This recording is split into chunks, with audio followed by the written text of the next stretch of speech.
lab, was running the Innovation and Entrepreneurship Center up there, and so that role kind of entailed finding technology within the lab, about a $300 million annual budget.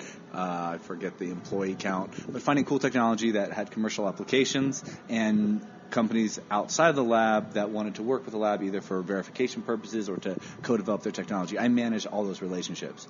And during that time, I got really turned on by the whole startup process, right? This idea that you can come up with an idea. And by startup process, you mean? You can take this idea that you have in your head, write it down on a piece of paper, show it to your friends and family, get money from them, make it in the real world, and go out and sell it or monetize it. That turns you on? So there's not like a nipple present or anything? Well, there's no. a nipple. Okay, continue on. Well, no, but that idea is really cool, right? Like that trying something. And well, that we have the ability to make something. I mean, you guys are doing this ostensibly because you like it, trying to get more people to listen to your podcast, hear what you have to say. It obviously matters on some level, right? Like that's really important. And shout out to our 7,000 listeners. Thank you. 7,00001. Huh? Wait, you haven't listened before? Oh, I'm subscribed. Okay, I was about to say, you're in a real shit heap if you haven't ever heard what's about to go down. No, but you're right. Like, you know, like being a part of something from the ground up, it's rewarding. You know, I think you used a trigger word, and for us, trigger turned word. on? Yeah. We go a totally different Chrissy Brinkley kind of thing situation. But it is, you're right. It's something, you know, it's being able to put your name on something like that is, in fact, you know, it's inspiring, and it turns you on. It is literally the creative process, you know, and it's, you know, engineers especially get typecast as just as geeks and dweebs and nerds and people who just turn wrenches, but that's not really it, especially in this world, right? We had to know our facts, know the science, and then create something around it, which is what you see here today. That's what's on your T-shirt.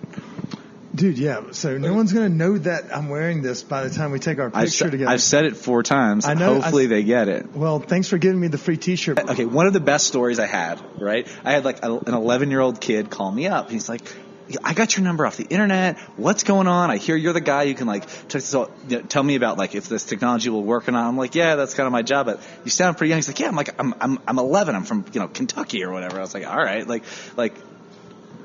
He probably wasn't from Kentucky. If he's a smart 11-year-old, there's a good chance he's inbred as fuck. Let's pretend like he's from somewhere like not really in the Southeast. Okay. No, but he was from the South. And his basic idea was like, how do we channel the energy from lightning into like power our cities and stuff like that? And like, I loved it. The kid's interested. He's interested enough to make a phone call. I probably talked to him for like an hour and a half or 2 hours and just like ran him down the basics of like how that would work and how that wouldn't work. The cool thing about it is like the fundamentals of that technology basically work. There's enough energy and lightning to power a city for some amount of time. The problem is, how do you capture it? How do you charge batteries on that? Like there's logistical challenges, but the fundamental thermodynamics of is there enough energy in a lightning bolt to power a city? Yes, there is. So that was cool. But then you get all these like nuts who are like perpetual motion machines, and like my job was to basically tell them how and why they're full of shit. And so, you know, that's kind of how I would come across some of these other DOE folks. I don't know enough about Bob. You get really excited. Like you can see it on your face when you speak about like the engineering side of like harnessing lightning. You were probably as excited as this 11-year-old. It seems that you may have been reading while we were watching movies. So we'll go ahead and scratch the Wayne's World questions, Dumb and Dumber, and Top Gun questions out of there. Top Gun, jet propulsion. Yeah. We're back. Flybys. Yeah. And the Mirthmobile, Wayne's World, we're back. Okay. Negative, Ghost Rider. The pattern is full. Flybys are always allowed in this podcast. Okay, so that was pretty cool. So we have goofed off and we've shit on you a little bit, but let's navigate into how you found you did want to revolutionize the world one way or another, and you've managed to do that. Oh, wait, sorry. Did you have a question you didn't answer? Is that where you're coming from? Yeah. So, and the name of Spherex, too. That's one question I have. Okay. Sphere, like fish, but with the PH, on my shirt. So that's how I finished up at NRL. We got into the startup stuff, how it's cool to come up with an idea and create something out of that idea that's profitable and sustainable. And so we created Spherex as a company really to be large-scale industrial processors of cannabis. At the time, since 2015, we were looking out at the other technologies in the marketplace, and they were small. They've basically been used in like laboratory or pilot settings or in garages. They weren't very efficient. They were only getting about half of the THC out of the weed to begin with. And we're like, we can do this a lot better. And the idea at the time, and this is kind of where I really learned a lot in this stage of my career, is we thought we had an engineering problem on our hands. We're like, oh, great. Well, if we can build a machine that can get 90% of the THC out of the weed instead of 50%, and we can process 200 pounds a day instead of 20 pounds a day, we're going to make a fuck ton of money. Well, that was kind of true, but it was also not true, because like the reality is we thought if we could do those two things, right? So that's efficiency, that's going from 50% to 90%, and scale, going from 20 pounds to 200 pounds, that we would just be like, rolling in, rolling in cash, $2 million a month, no problem, all cash. Sounds like our sponsorship with our friends over at Live Nation, the number one location to buy tickets for your venues here in town. Continue on. Sorry, they're seamless. As you see. Do you play background music during those? Dude, we don't even fucking edit this thing. Like, if the volume's off, then the volume's just off. Speaking of which, here's a previous guest of ours. We just walked by, James Blanchard. He's coming here to probably enjoy the delicious food here at Bruto. I do all the time. I love Kelly and everything he does. That was a good sell, but Kelly's actually not joining us today. We're talking weed. We're talking Bruto. Yeah, we were. Yeah. What are you doing? Taking a piss? I'm going to go down and see the guys that run. Are they? They're not open today. They are not. Oh, okay. I see what you're going down there. There you go. Tell them to bring me a martini. They know the no vacancy martini. It's dirtier than East Colfax. Yeah, I'll see you in that. They know who I am. Don't worry, we'll edit that out. Bye, James.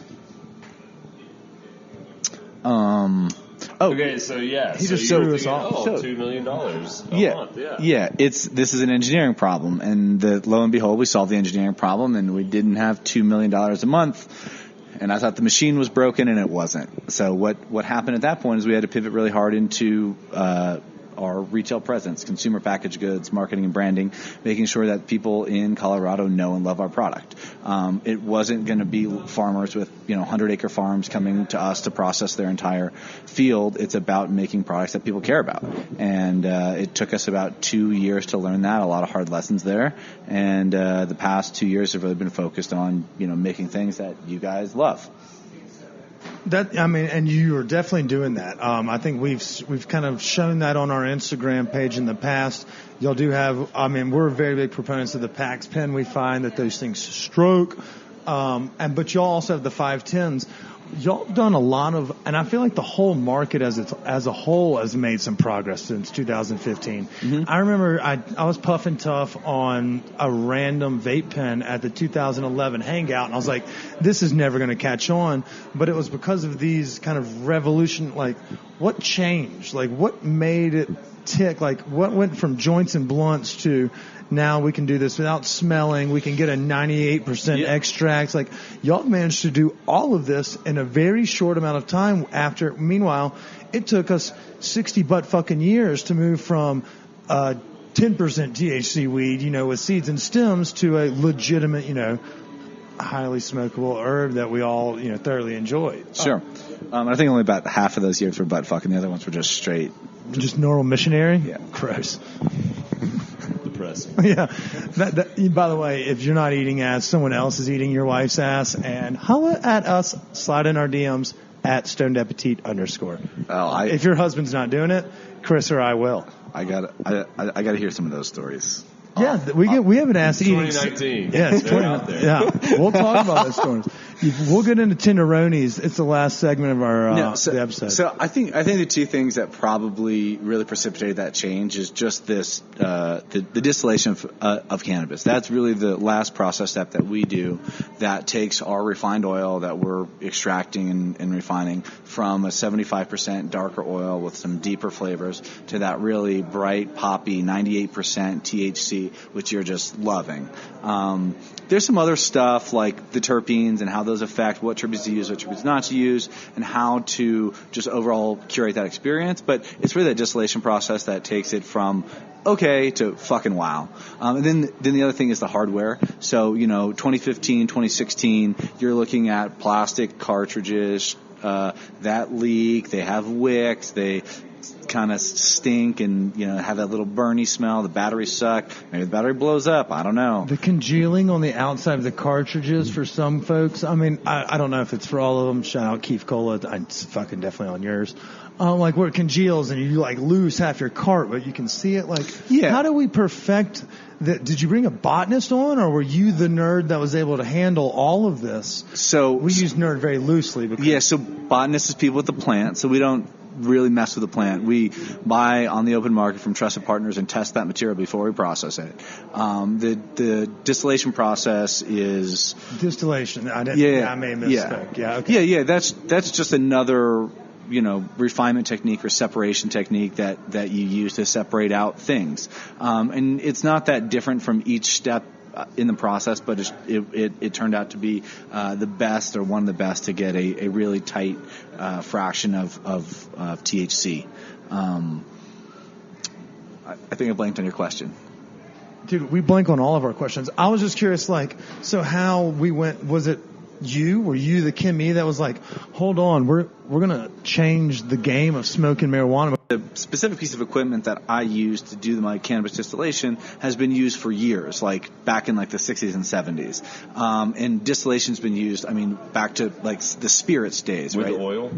Yeah, so kind of like the Beverly Hillbillies with the still and everything kind of going down. Yeah, so it's that that basic idea, right? So if you get the Beverly Hillbillies still, let's give proper credit to the Oxycontin County folks of Kentucky. I may have slandered y'all earlier, but by God, can y'all make some good booze? That hooch over there for those those Johnson City folks in Tennessee. I didn't mean to leave anybody hanging. We got some listeners everywhere. That's good. I didn't mean to slander them. I'll cut it out. So in the, let's call it in the, 1930s or even before that, people were using the same methods to pull out different components from petrochemicals, from gasoline. So you got gasoline, you got JP8, you got methyl ethers, you got all these things. That same heavy oil distillation process that you're talking about is exactly what we're doing in our cannabis distillation. So rather than pulling up dead dinosaurs from the ground and distilling them, we're pulling oil out of the plant and distilling those. You see that bombshell that just walked by? No, but I did see her face when that bombshell walked by. Dude, I'm telling you, down here at the free market, there are some talent shopping. Shout out to our boy Ran and Lindsay, who own Aesop. They just won an award in New York. They have a shop down here at the free market. Okay, so this is that why it smells so good in here? Yeah, well, no, that's a little bit of me. It's a lot of it of them. But I did. This was a Barbara Walters special right here. I did this on purpose. I asked you about this distillate thing because, as most folks know, maybe one reason that you are finally convinced to come on the podcast, it took a lot of teeth pulling. Not really. You've seen the rumors, or you've seen the newspapers. 6 people are dead, 240 people are injured.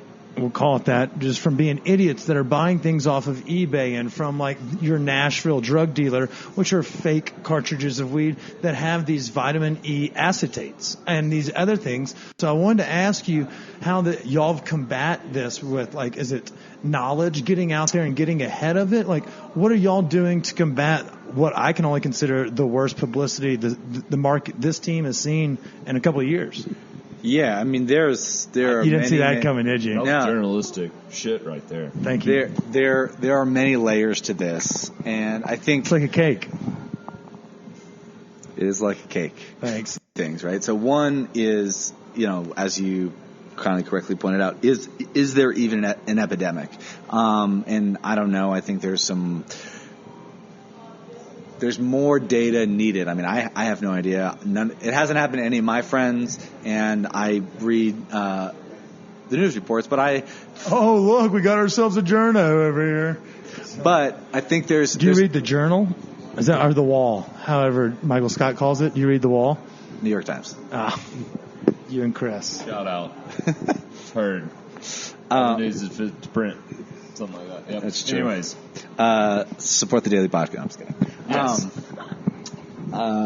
Michael Barbaro.